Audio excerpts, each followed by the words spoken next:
आज आम नवम श्रेणी प्रथम चैप्टर जोटा रही जैव विविधता तार 25 मोस्ट इंपोर्टेंट एमसीक्यू प्रश्न उत्तर डिस्कसन करबा वीडियो रे। तो चलो टेक्निकल वीडियो स्टार्ट करबा। ता पूर्व केवल एति कहबी जदि चैनल रे नुआ अछ चैनल को सब्सक्राइब करबा सहित टेलीग्राम चैनल लिंक डिस्क्रिप्शन अछि जाय कि जॉइन करनबो। तो देखो पिला माने प्रथम प्रश्न कोन होईछि पक्षी मानकर हृदपिंड केते कोठरी विशिष्ट। ऑप्शन रे अछि 4 3 2 एवं 1। तो पिला माने यार सठिक उत्तर हेबो पक्षी मानकर हृदपिंड पिला माने 4 कोठरी विशिष्ट। बुझियला। तापरे पक्षी मानक मल रे कोन थाए फर्मिक अम्ल यूरिक अम्ल एसिडिक अम्ल ना यूरिया। तो पिला माने यार सठिक उत्तर हेबो कोन यूरिक अम्ल। 3 नंबर तापर कहिछि अपहंच द्वीपरे थिबा जीवजंतु केउ प्रकार जीवर अंतर्भुक्त। तो पिला माने एटा कोन हेबो ऑप्शन रहिछि असुरक्षित जाति दुर्लभ जाति कम जणाथिबा जाति ना विलुप्त जाति। तो यार सठिक उत्तर हेबो कम जणाथिबा जाति। नंबर तापरे केउ मानकर पाटी रे दांत न थाए मामालिया मत्स्य ना सरीसृप ना तमर पक्षी। तो पिला माने यार सठिक उत्तर हेबो पक्षी मानक पाटी रे दांत न थाए। 5 नंबर जिबा ये एक लुणी जल माछ भाकुर रोही मिरिकाली ना तमर खइंगा। तो पिला माने एटा हेबो खइंगा एक लुणी जल माछ। 6 नंबर को आसीबा ये सीता द्वारा चल प्रचल करे कटाटा मलुस्का ना जोटे जिया एनिलिडा ना आर्थ्रोपोडा। तो पिला माने एटा हेबो जिया एनिलिडा। 7 नंबर ओल्ड समारी एक की प्रकार उद्भिद आवृतजीवी एक बीजपत्री ना द्विबीजपत्री ना नग्नबीजी। तो पिला माने यार सठिक उत्तर हे जिवो नग्नबीजी। 8 नंबर तापरे सिंहर वैज्ञानिक नाम कोन Felis pardus Felis domestica Felis leo ना फेलिस ट्राइटिस ट्रिस।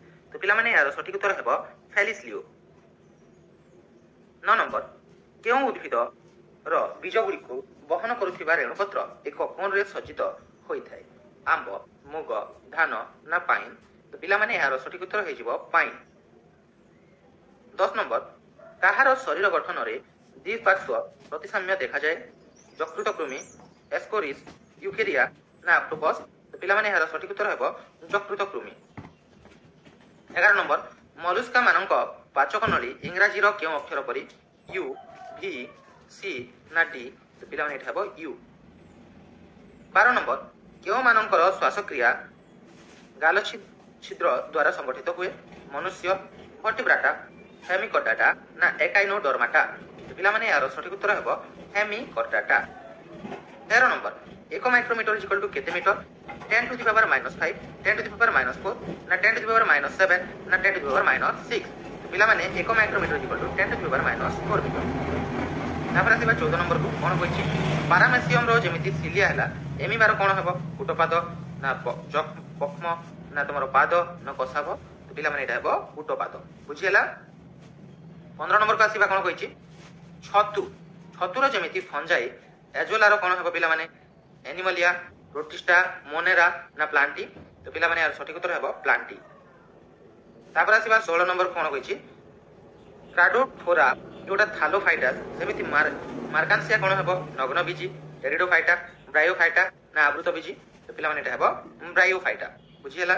तापर 17 नंबर कोन होइछि प्रबाल सिलेंटेराटा जोको कोन हेबो आर्थ्रोपोडा ना निमाटो हेलमिन्थस ना मोलुस्का ना एलिडिया।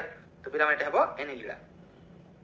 18 नंबर को आसीबा प्लांटी स्वयं पृष्ठ लाइकेन कोन हेबो स्वयं पृष्ठ परजीवी मृतोपजीवी ना सहजीविता। तो पिला माने एटा सठिक उत्तर हे जिवो सहजीविता। 19 नंबर तापरे निम्नस्थ केउ ग्रुपटी पाइसेस वर्गर जीव। तो एटा हेबो पारा बणी सुआ चिलो ना टर्पेडा ना शार्क ना हिप्पोकैम्पस कैंपस ना इलिसी ना एटा बहुत गुड अछि।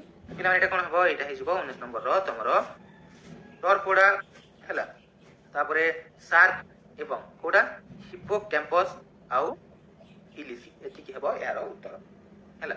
तापरे पिला माने 20 नंबर निम्नस्थ केउ जोड़ाटी ठीक एमानक मध्यरु को जोड़ाटी ठीक बोलिछि। तो एटा पिला माने हेबो एटा यूगोडाटा एवं डोलियोकम एटा ठीक अछि। बुझियला। 21 नंबर निम्नस्थ मध्यरु केउ श्रेणीर प्राणी मानक श्वासक्रिया रक्त संचालन और रेचन यंत्र बेस उन्नत धरणर। तो पिला माने यार सठिक उत्तर हेबो मामालिया। बुझियला। तापर 22 नंबर निम्नस्थ केउ जीव गाली फुसफुस चर्म द्वारा श्वासक्रिया करि पारे। तो पिला माने यार सठिक उत्तर हेबो कोटा हेबो बेंग। बुझियला। तापर देखो 23 नंबर निम्नस्थ केउ जीवटी ट्यूब पाद द्वारा चल प्रचल होइथांती समुद्र तारा गेंडा অক্টোপস না বিছা তো পিলামানে এটা হবো সমুদ্র তারা বুঝিলা। তারপরে 24 নম্বর কোন কইছি সরীসৃপ প্রাণী এটা হবো অসুরক্ষিত জাতি। মামত কোন হবো লুপ্তপ্রায় জাতি না বিলুপ্ত জাতি না অসুরক্ষিত জাতি না কম জଣାଥିବା জাতি তো পিলামানে এটা হবো বিলুপ্ত জাতি।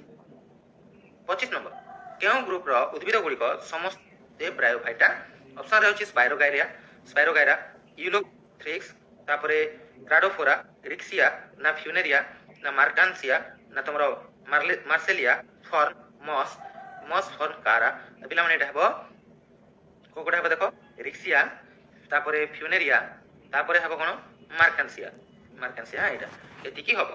তো পিলামানে এটা ଥିଲା ତମର ଜୈବ ବିବିଧତା ଚାପ୍ଟର 25ଟି ଇମ୍ପୋର୍ଟାଣ୍ଟ MCQ ଏବଂ ତାର ଉତ୍ତର। ଆଶା କରୁଛି এই ভিডিওটি তোমাদের পছন্দ ଆସିଥିବ ଏବଂ ଯଦି